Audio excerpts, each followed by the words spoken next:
वातावरण बघा. हा आहे जानाई मळाईचा डोंगर आणि वातावरण बघू शकताय. मस्त अशी हिरवळ झालेली आणि पाऊस नाहीये, ऊनच पडलंय छान. आभाळ पण आहे बऱ्यापैकी. आता कालपासून तरी छान असं ऊन पडलेलं आहे, त्याच्यामुळे आता सगळं असं कोरडं कोरडंच झालेलं आहे. आणि हे समोरचं व्हाईट कलरचं घर दिसतंय ना, ते आहे माझ्या आईचं घर. आज छान ऊन पडलं होतं, त्याच्यामुळं ना खाली येऊशीच वाटत नव्हतं. त्याच्यामुळे थोडासा वेळ मी स्वतःसाठी घालवला आणि आल्यानंतर मग छान अशी देवाची पूजा करून घेतली. आणि नाश्त्यासाठी मी बनवले होते पोहे आणि एकीकडे चहा पण ठेवला होता, कारण आम्हाला लसीकरणाला जायचं होतं आणि तिथं आम्हाला 10 वाजताच पोचायचं. माझ्या नवीन एका ब्लॉगमध्ये तुमचं स्वागत आहे. आणि आज पिऊचं लसीकरण आहे, त्याच्यामुळे तिकडं निघालोय. सकाळचे साधारणतः 10 वाजलेत आणि थोडंसं सामान पण घ्यायचंय, त्याच्यामुळे सगळी घरातली कामं आवरलेत आणि आता निघालोय लसीकरणासाठी. तर चला ब्लॉगमध्ये कंटिन्यू राहा. लस घेतली पण पिऊ खूप जास्त रडत होती, त्यामुळे जास्त मी शूट काही घेतलं नाही. थोडंसं सामान घेतलं आणि घरी आलं. आणि आल्यानंतर खूप जास्त माझं डोकं दुखत होतं, कारण वारं खूप होतं बाहेर. मग येताना गोळी आणली होती आणि गोळी खाऊन कधी झोप लागली कळालंच नाही. थोडंसं झोपले आणि येतानाच मटण आणलं होतं आज, तर तेच करते. खूप दिवसापासून आणलेलं नव्हतं आणि आता अजून पण माझं डोकं दुखतंयच, त्याच्यामुळे म्हटलं थोडंसं आता मटन पुलावच करावा. तर त्याची पण रेसिपी तुम्हाला दाखवते. तर मी इथं बेसिकची तयारी केली आहे, तर मी काय काय केली ते दाखवते तुम्हाला. इथं आळणी शिजवून घेतलंय, हे मटन आहे, हळद आणि मीठ टाकून शिजवून घेतलेलं. इथं तांदूळ पण भिजवून ठेवलाय आणि इथं सगळं कांदा, टोमॅटो, कोथिंबीर वगैरे चिरून घेतली. आता इथं मी पातेलं ठेवलंय, हे मोठं पातेलं आहे, ह्याच्या आतलं माझ्यापाशी नाहीये, त्याच्यामुळे एवढं मोठं ठेवलंय. आणि या साईडला रस्सा पण करून घेतलेला आहे. तर आता तेल तापलेलं आहे, आता मी ह्याच्यामध्ये कांदा टाकते.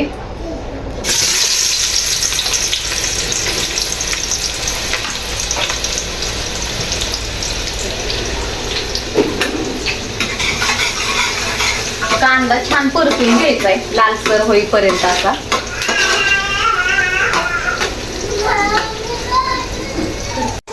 तर इथं मी आलं, लसूण, हिरवी मिरची आणि पुदिना याची पेस्ट केली, तर आता ती पण ऍड करते.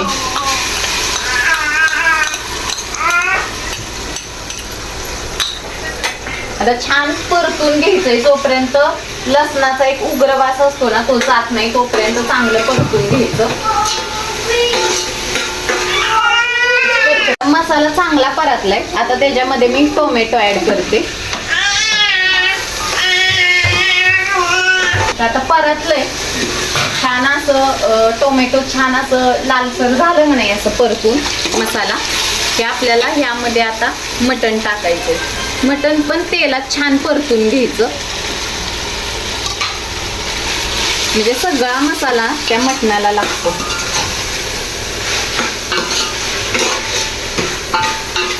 तर आता आपलं चांगलं मटण परतून झालेलं आहे. तर आता मी इथं एव्हरेस्टचा बिर्याणी मसाला वापरते. तुम्हाला दुसरा पाहिजे असेल तर तुम्ही दुसरा पण ऍड करू शकता. मी अख्खी एक पुडी ऍड करते. 1 किलोतला मी थोडासा तांदूळ काढून ठेवला, 1 वाटीभर काढून ठेवलेला आहे. बाकी सगळ्याचा मी भात करणार आहे, त्याच्यामुळे 1 किलोला ही 1 पुडी, हे प्रमाण परफेक्ट आहे. आता हे छान मिक्स करून घ्यायचं.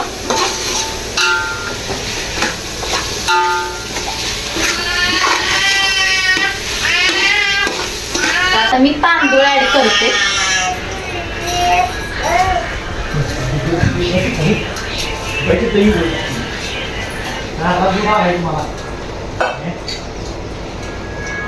आता तांदूळ ऍड केल्यानंतर एकदम हलक्या हाताने ते हलवून घ्यायचं, नाहीतर आपला तांदूळ आहे ना तुटू शकतो.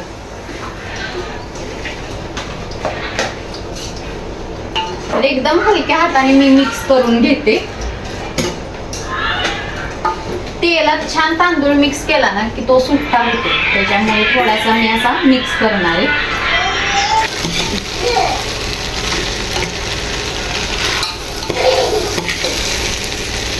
तर आता तांदूळ परतून झाला ना की आपल्याला त्याच्यामध्ये ही आळणी ऍड करायचंय.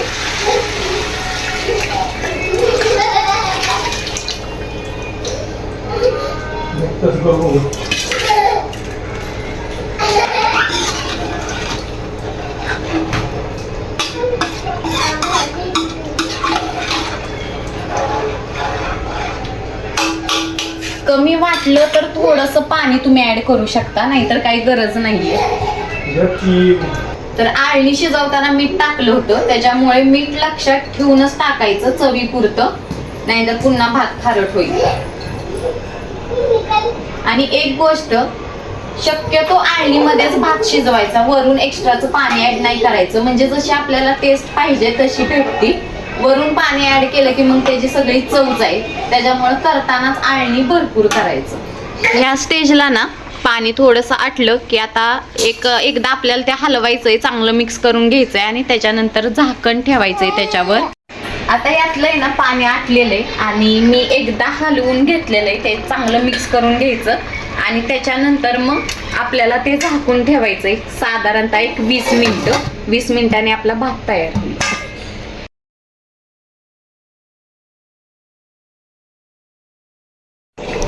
तुला देऊ ना पहिल्यांदा? आता पहिल्यांदा चिवला देते मी भात. चिव, मला टेस्ट करून सांग कसा झालाय ते. काय मस्त असं सुटसुटीत झालाय बघा. बाश चमचान की चमचान.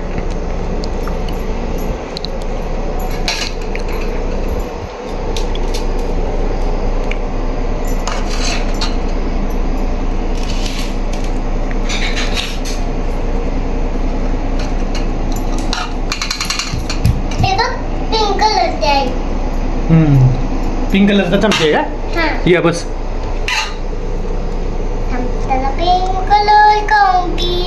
गरम आहे, फुकून खा.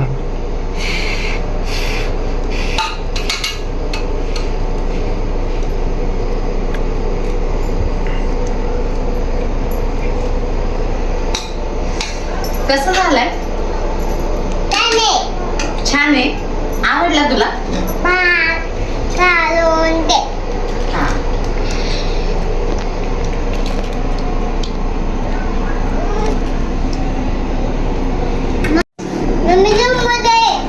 लिंबू देऊ?